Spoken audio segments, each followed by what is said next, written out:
Welcome to SS news. నేను మీ శిరీష.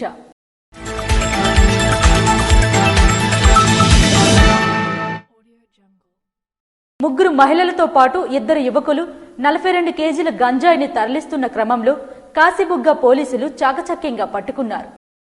శ్రీకాకుళం జిల్లా Palasa railway station సమీపంలో ముగ్గురు మహిళలతో పాటు ఇద్దరు యువకులు ఒడిశా నుండి బీహార్ రాష్ట్రానికి 42 కేజీల గంజాయిని తరలిస్తున్న క్రమంలో పలాస రైల్వే స్టేషన్ సమీపంలో కాశీబుగ్గ పోలీసులు చాకచక్యంగా పట్టుకున్నారు. ముద్దాయిలను అదుపులోకి తీసుకున్న పోలీసులు 42 కేజీల గంజాయితో పాటు 5 సెల్ ఫోన్లను స్వాధీనపరుచుకుని ముద్దాయిలను కోర్టులో హాజరుపరుస్తున్నట్లు కాశీబుగ్గ డీఎస్పీ వి వెంకటప్పారావు మీడియాకు తెలియజేశారు. టౌన్ సిఐ గారు వార్త రాబడిన సమాచారం మేరకు నిన్న సాయంత్రం 4 గంటలకి రైల్వే స్టేషన్ వద్ద 4 వ్యక్తులని అరెస్ట్ చేయడం జరిగింది. అందులో 3 స్త్రీలు ఉన్నారు, ఒక మేల్ పర్సన్ ఉన్నారు. వీరు 4 బీహార్ స్టేట్ కి చెందిన వాళ్ళు. వీరు గంజాయిని తీసుకుని బీహార్ లో ఉన్న సుమిత్ గుప్తా అండ్ మనోజ్ గుప్తా అనే వారిద్దరికి వీరిద్దరు రిసీవర్స్. వీరికి సరుకు అప్పగించడం జరుగుతుంది. గుంటూరు నుంచి ట్రైన్ లో వచ్చి పలాస నుంచి మళ్ళా చేంజ్ అయ్యి బీహార్ కి వెళ్లాలని ఒక ప్లాన్ లోని పలాసలో దిగడం జరిగింది. పలాసలో దిగి బయటకు వచ్చిన సందర్భంలో చాలా టైం ఉండడం వల్ల వీళ్ళ కూడా మన క్రైమ్ టీం, మన సిఐ గారి యొక్క టీం కి వీళ్ళు దొరకడం జరిగింది. వీరి వద్ద నుంచి 40 కేజీల గంజాని స్వాధీనపరచుకోవడం జరిగింది. గంజాని రవాణా చేయడం కానీ, గంజాని అమ్మడం కానీ, దాన్ని వినియోగించడం కానీ నేరమే కాబట్టి వాళ్ళందరిపైన కూడా మనం చట్టప్రకారం చర్య తీసుకోవడం జరుగుతుంది. సమావేశంలో సిఐ పి సూర్యనారాయణ, పోలీస్ సిబ్బంది పాల్గొన్నారు. ఆంధ్రప్రదేశ్ టిడ్కో చైర్మన్ వేములపాటి అశోక్ కుమార్, ఎమ్మెల్యే బెందాలం అశోక్ కలిసి ఇచ్చాపురంలో పర్యటించారు.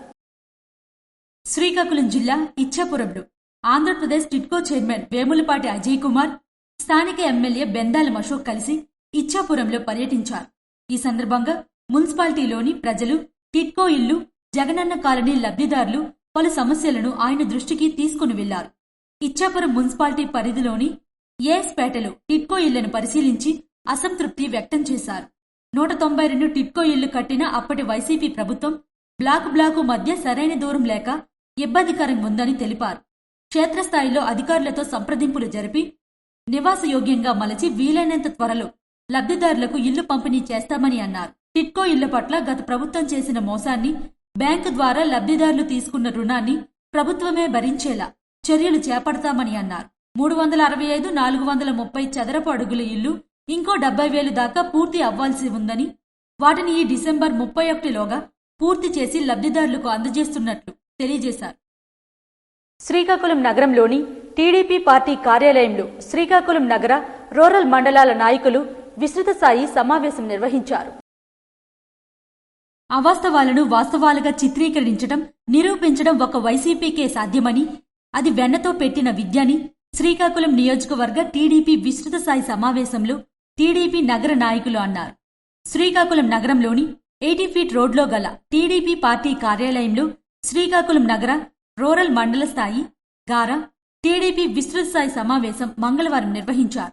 ఈ సమావేశంలో టీడీపీ నాయకులు మాదారపు వెంకటేష్ మాట్లాడుతూ, శ్రీకాకుళం నియోజకవర్గ ఎమ్మెల్యే గొండు శంకర్పై చేసిన ఆరోపణలు అవాస్తవమని, ఆయన విజన్, అభివృద్ధిని, ప్రజాభిమానంను చూసి తట్టుకోలేక ఆరోపణలు చేయడం సరికాదన్నారు. ప్రజా దర్బార్ పేరుతో ప్రజా సమస్యలను సత్వరమే పరిష్కరించి ప్రజల జీవితాల్లో వెలుగులు నింపిన నాయకుడని, గడిచిన ఏడాదిలో నిద్రలేని రాత్రులు ఎన్నో గడిపారని, ఎప్పుడు చూసినా ప్రజల వద్దకు వెళ్లి సమస్యలను తెలుసుకునేవారని నగర అధ్యక్షులు మాదారపు వెంకటేష్ అన్నారు. టీడీపీ సీనియర్ నాయకులు గొండు మూర్తి మాట్లాడుతూ, ఎమ్మెల్యే శంకర్ విలువ కలిగిన వ్యక్తని, కూటమి ప్రభుత్వం ఎప్పుడు కూడా ప్రజా సంక్షేమమే ధ్యేయంగా పనిచేస్తుందని, అటువంటి కూటమి ప్రభుత్వంలో మన నియోజకవర్గం అభివృద్ధి బాటల్లో నడిపిస్తున్న నాయకుడిపై విమర్శలు చేయడం సరైన పద్ధతి కాదన్నారు.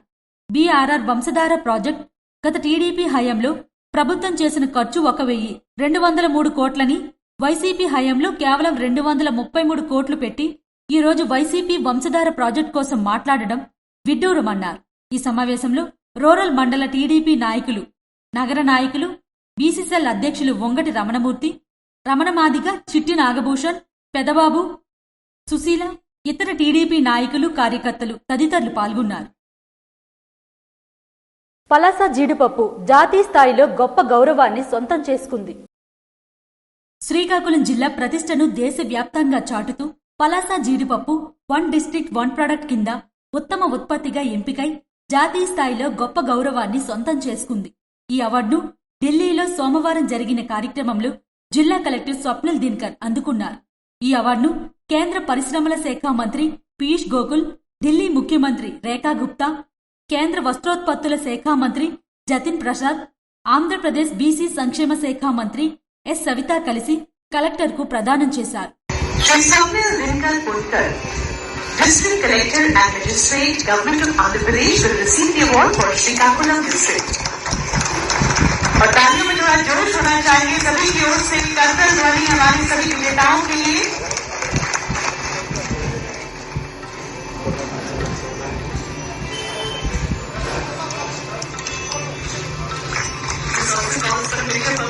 ఈ సందర్భంగా కలెక్టర్ మాట్లాడుతూ తిత్లీ తుఫాన్ తీవ్రంగా నష్టపరిచినా అదే ఓ మలుపుగా మారింది. పునరుద్ధరణ చర్యలు, అధిక దిగుబడిని ఇచ్చే జాతుల ప్రోత్సాహం, ఉపాధి హామీ పథకం వినియోగంతో సాగు విస్తరించింది. జీడిపప్పు ప్రాసెసింగ్ పరిశ్రమలకు నూతన దిశగా చూపగలిగామని, ఇది రైతుల కృషికి అధికార యాంత్రాంగ ప్రణాళికాబద్ధమైన కార్యాచరణకు లభించిన గుర్తింపు అని పేర్కొన్నారు.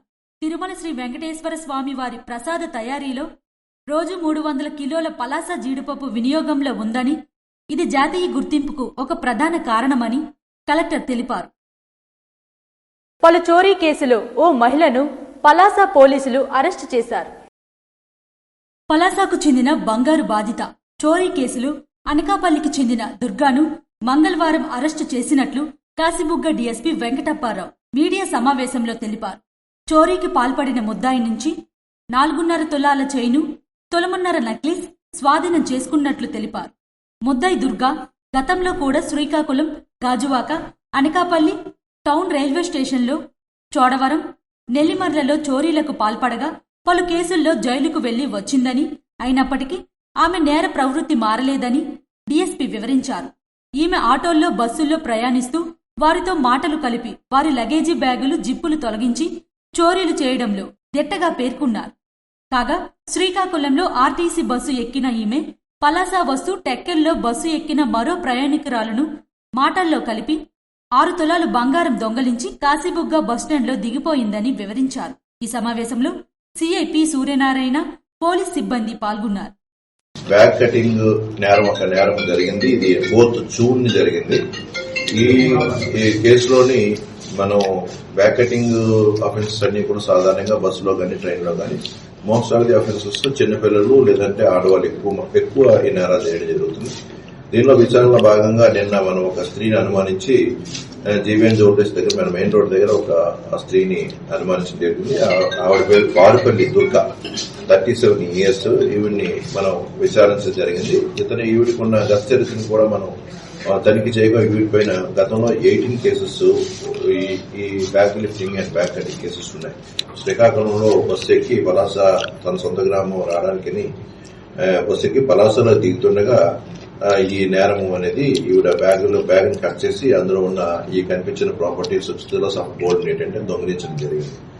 టెక్కల్లో బస్సు ఎక్కి అబ్జర్వ్ చేసి ఈ రోహిణి యొక్క బ్యాగ్ లో ప్రాపర్టీస్ నేను గుర్తించి దిగే సమయంలోని ఆ బ్యాగ్ కట్ చేసి ప్రాపర్టీని దొంగిలించడం జరిగింది. ఈ విషయంలో ఈ స్త్రీని అనుమానిస్తూ ఇంటరాగేట్ చేయడం వల్ల మనకి వెంటనే ప్రాపర్టీని కూడా మనకి అప్పగించడం జరిగింది. గతంలో ఉన్న నేరాల నుండి కూడా చాలా సార్లు ఈ కేసులో జైలుకి వెళ్ళడం కూడా జరిగింది. ఆవిడ మరికొన్ని నేరాలు ఉన్నాయని దాని మీద కూడా మేము పరిశీలన చేయడం జరుగుతుంది.